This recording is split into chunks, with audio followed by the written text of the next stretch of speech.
Everyone, I am pro photographer Ian Plant, and welcome to my new series, Photo Wars. And in each episode of Photo Wars, I team up with another pro photographer, and we issue ourselves a photo challenge. And then we've got 1 month to complete that challenge, and then we meet again and compare the results. And in this episode, I'm going head to head against my good friend, pro photographer Rick Sammon. Rick is an amazing photographer, and I know that he's going to give me a healthy dose of friendly competition. And then you get to decide for yourself who wins this episode of Photo Wars.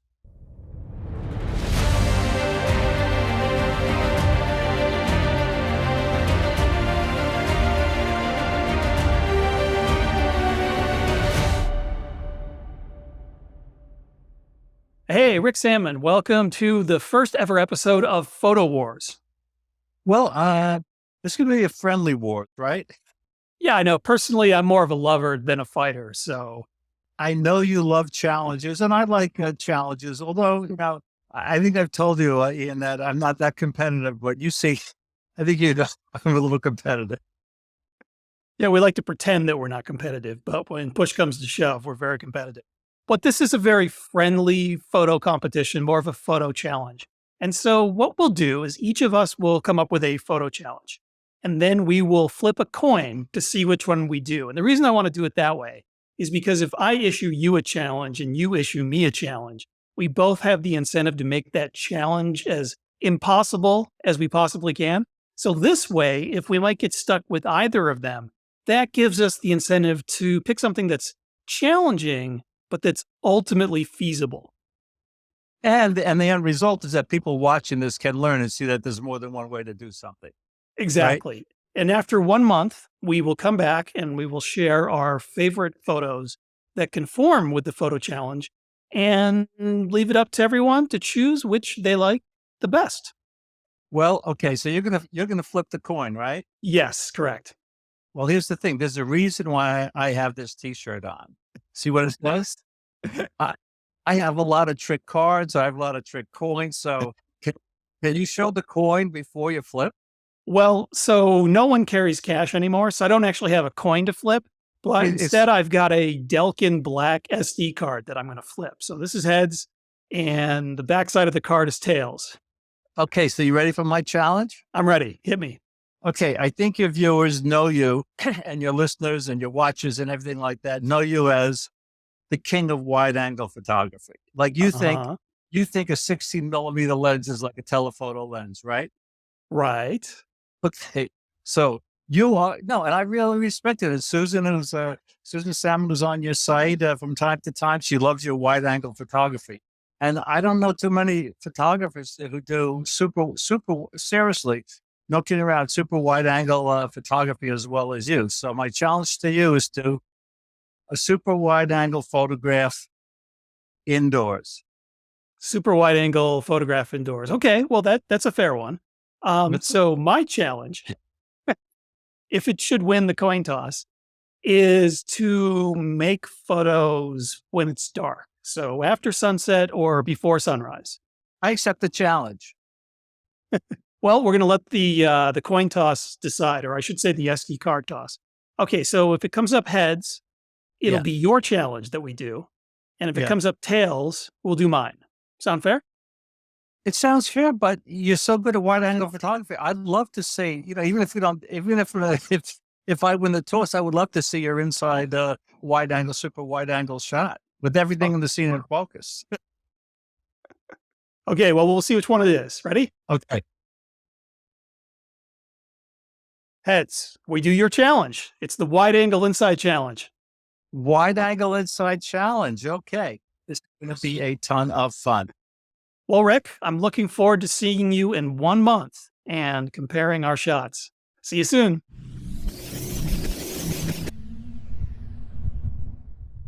Hey, man, what's up?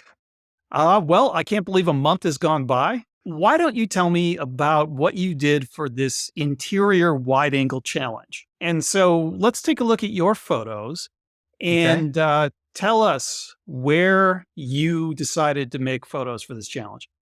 This is the second largest Buddhist temple in the United States. It's in Kent, New York, by Carmel. about 35 minutes north from our home. And you're looking at a 60-foot tall high statue of a Buddha. And around it, folks can't see it, but there's 10,000 little Buddhas. And Wow. this represents a boat, like turned upside down. Anyway, I begin to telling the story. And for this challenge, I wanted to tell a story about how magnificent and beautiful and really awe-inspiring and great for meditation to this place is. So I thought the way to do it would be with my trusty iPhone, and I used the reflex fisheye lens on this. So the standard wide-angle lens on the iPhone is equivalent of a 13 millimeters, which again is like a telephoto lens for Ian. Yeah, right. Yeah, it looks like you captured several different angles here. And I'm just going to kind of scroll through. You submitted 5 photos. So we've got different angles of the main Buddha statue. Yeah. And then what's this? Okay, Susan and I were in Cuba, which was an amazing experience, and our guide took us to a small town in between. I forget the name of it, between Trinidad and Old Havana. And I had my fisheye lens with me, so we go into this old movie theater, and I said, oh, "Man, how can I capture this whole thing?" And again, it was that fisheye lens on my the reflex fisheye lens on the iPhone, which is just like totally cool. Now, if you look at this picture and you go back to the other pictures, folks with a keen eye may notice the dynamic range that the iPhone captures. So, a lot of people say with the iPhone and with regular cameras too, you have to shoot RAW. Well, with the iPhone, when you're shooting in the default HEIF setting, high efficiency setting, it's automatically HDR. So to get a shot like this with the mirrorless camera, digital SLR, you would really, and the other two you saw, you would really have to shoot HDR for sure. Well, I really love this photo. I just love all the curves that are created by the fisheye. And the color contrast is amazing. And are these also photos from this theater? Yeah, no, yeah. Actually, this is a church in Old Havana. Okay. And in Old Havana. And, of course, I could have directed the perspective with this. Go into Photoshop, go to the edit, transform perspective and pull out from the top, and then use generative expand or generative fill to fill on those areas. But I often say, embrace the distortion. And I see in some of your photographs, you embrace the distortion. And Scott Kelby, definitely, he's big on photographing these churches in Europe. He's really big on embracing the distortion. So I think, whatever works for a photographer, that's really the main thing. This is actually taken at the 13 millimeter setting on the iPhone, not with the fisheye attachment.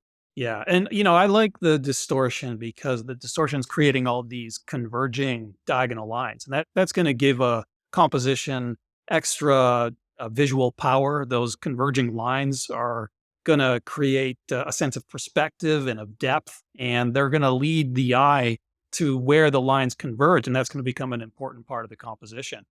And so I think this is a really good set of images. My favorites definitely are the first one. I just love that dynamic radial array that's created by the lines that are in the background architecture that are reflected in the water. And so the mirror image of those just turns these diagonal lines into this radial pattern. And those lines are all converging in the center of the composition. So I think that's wonderful. And I do like this old theater as well. I love the curves, the shapes, and the colors. Never underestimate the importance of a good subject, right? I mean, that temple, plus we've been going there for 40 years, so I know the angles. Right. I photographed it in HDR, and with film cameras, I photographed with film cameras, digital SLRs and mirrorless. Okay.